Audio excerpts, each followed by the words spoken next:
The battle against disinformation using AI. Welcome back to Techstination. I'm Fred Fishkin. Joining us from Gigafact is co-founder and director of operations, Robyn Sundlee. Hi, Robyn. Thanks so much for having me, Fred. A pleasure to meet you. Now, Gigafact is a fact-checking accelerator for newsrooms. We've had your co-founder with us before, but let's refresh for the audience a bit about the background of what you are and how this came to be. Yeah. And thanks for the chance to come on and talk a little bit about Gigafact. So we are a tech-forward nonprofit. We were founded in 2022, and we're really focused on the intersection of local journalism and information integrity. So because local journalism is kind of the most trusted area of media, for a lot of Americans, we think that there's a real opportunity to bring this kind of fact-checking work to try to assess claims and weigh in on the confusions that everyday Americans have around what's true and what's not. We think that local journalists are really kind of the best messengers for trying to establish some foundations for what is actually true and help people kind of sift through this crazy new information environment that we're in. So what we've been doing for the past 2 years is helping a set of local and regional newsrooms from around the country publish what we call fact briefs. They are really short, pithy fact checks that are all they all start with a question and then a yes or no answer. One example that one of our organizations published a couple months ago, there was a rumor floating around on Reddit that was about, is it true that the Chinese own all North Texas tollways? And this was a viral rumor that was circulating, and our partner Fort Worth Report was able to publish a fact brief that actually debunked this rumor. So this is kind of what we're trying to do, is give newsrooms the tools that they need in order to address these kinds of rumors and confusions. And what we're focused on now, which we may get into, is helping newsrooms identify the claims that politicians are making across the internet. But we can get into that a little bit more. Well, let's do that. We are in the midst of this election season, obviously. Lots of misinformation out there, coming really from all directions sometimes.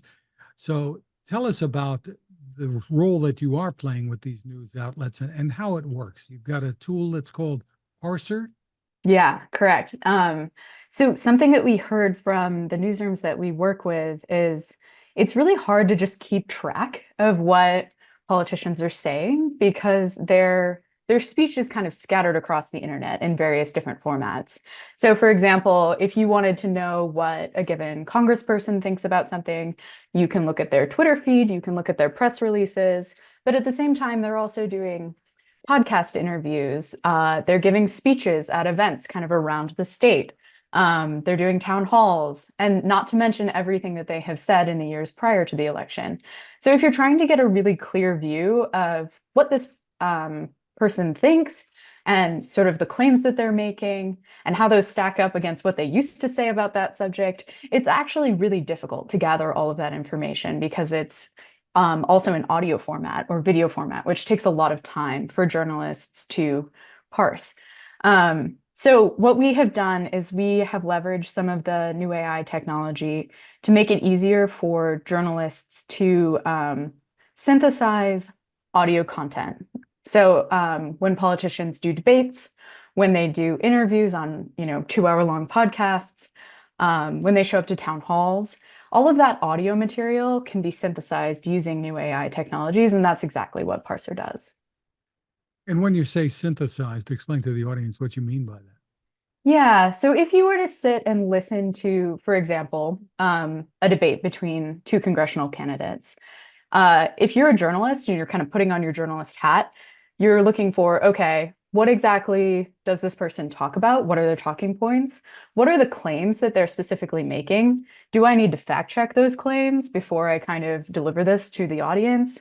What exactly was said in this debate, and so forth. And so what Parser does is it pulls out all of the most journalistically relevant subjects and claims that a given individual makes in a piece of audio.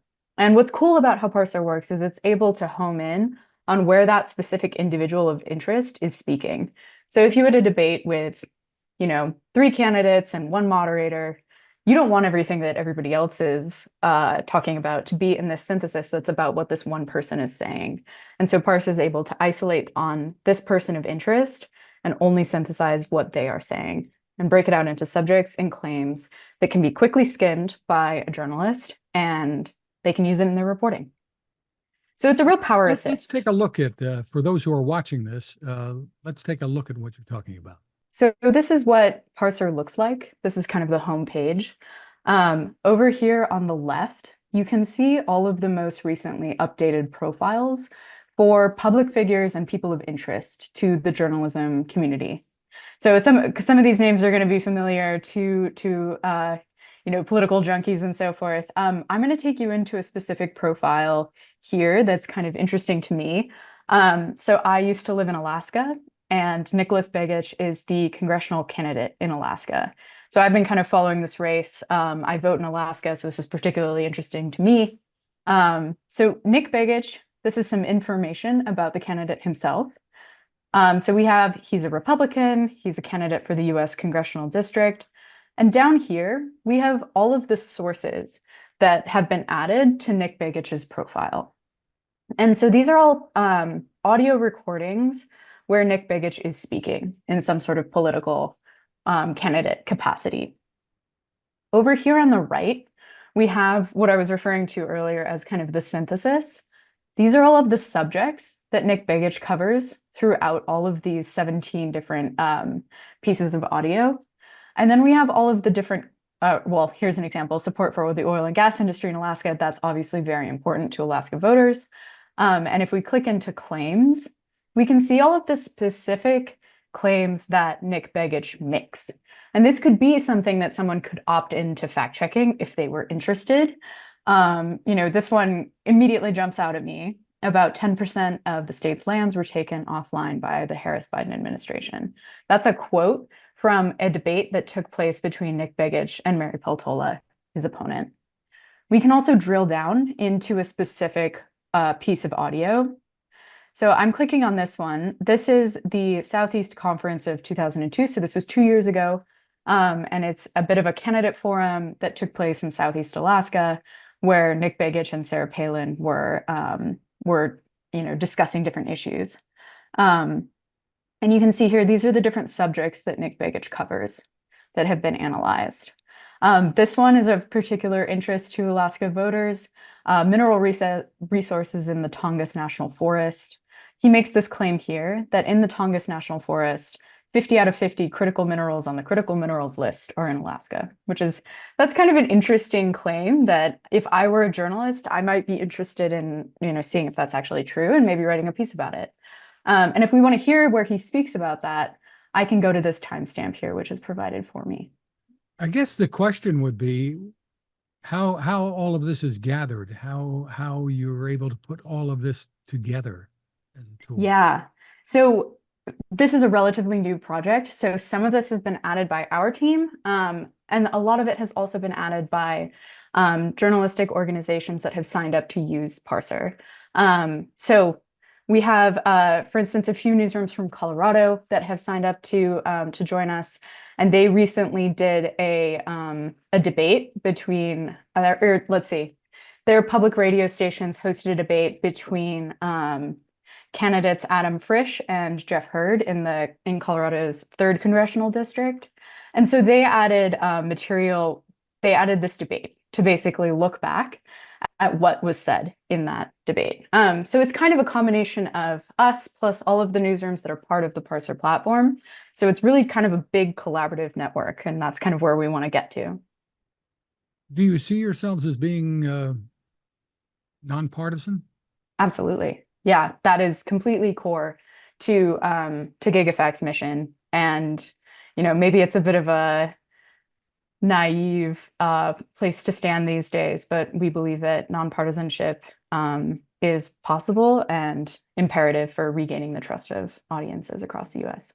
So how are you able to reach out to news organizations, newspapers? Yeah, it's been a nice combo of kind of, we're a member of the Institute for Nonprofit News, which is kind of a professional organization of all of these new nonprofit news organizations that are cropping up around the country. And so we have relationships there, but we've also just kind of had a word of mouth growth of Parser, which has been really great to see. So this is a problem for journalists across the country, having to sift through audio and do that labor of sitting and listening for hours and hours. And so I think that this is meeting a need. With the social media out there today and all of the posts, and even some of the tapes that you might refer to, very often candidates, it seems, are saying, I didn't say that, or that, or it was taken out of context, etc. So how are you able to determine in providing this information to newsrooms what's real, what isn't, etc.? Yeah, it's a good question. I mean, what's nice about Parser is it is an archive. And so what is added to a given person's profile actually is going to be there for the future. And you can go back and reference that transcript. You can reference that recording. So that's kind of one part of the question, which is, we can actually say, you did say this, we have a record of it, even if it was, deleted from Facebook or something, we have an audio recording that lives on Parser. So that's one part of your question. The second part is, how do you determine that original audio recording is in fact real, or true or verifiable, right? Where it actually is that person speaking. And for that, we rely on sort of the journalistic professionalism of the newsrooms that come onto this platform to do that verification and make sure that they are not adding something that has been deceptively edited, for instance, or is some sort of deep fake. We're relying on the journalists themselves to make those determinations. So that's kind of the approach that we're taking right now. And these newsrooms are total pros. And so they understand when they come onto this platform that because this is a reflection of a given candidate's positions, it's important that those are real. And of course, AI can be very helpful in going through everything. At the same time, the other side of the coin when it comes to AI is it can be used to create things that aren't so good. Yeah, absolutely. I mean, I think when you talk to professionals in this field who are working on trying to identify when something is AI generated versus when it's real, it's kind of an arms race, right? The people who are working on doing this kind of separation of what is real and what is fake are always, trying to compete with the latest iteration of this new technology. So it's definitely we think the use of AI in journalism is definitely a two-sided coin, right? AI creates or has the ability to create material that's false, that can mislead, but it can also be used by journalists to enhance their work, enhance their capabilities, and so forth. I Like all read technology, double-sided sword. you have a phrase that you've used, I think, called the truth sandwich, or at least one of the newsrooms that you work with. Yeah. And that's a mechanism that they use where they I think that's sort of like a journalistic mechanism that they use where they sort of say what's actually real, they explain what the alleged claim might have been, and then they reiterate at the bottom kind of what the truth is. And it's just kind of a linguistic device to make sure that they're really kind of pushing home the message of like what the facts are. So who can make use of your tools and how? Yeah. So the tools are open to journalistic organizations across the United States. If you are a newsroom who is covering the elections in any way, you're more than welcome to reach out to me at my email. We're making it available for free also in the lead up to the election. So this is, it costs you nothing to get onboarded. But you can reach out to me at robyn@gigafact.org, and my email is robyn@gigafact.org. The website, once again, is Gigafact, gigafact.org. Robyn Sundlee, thank you so much for spending time with us. Thank you so much for having me.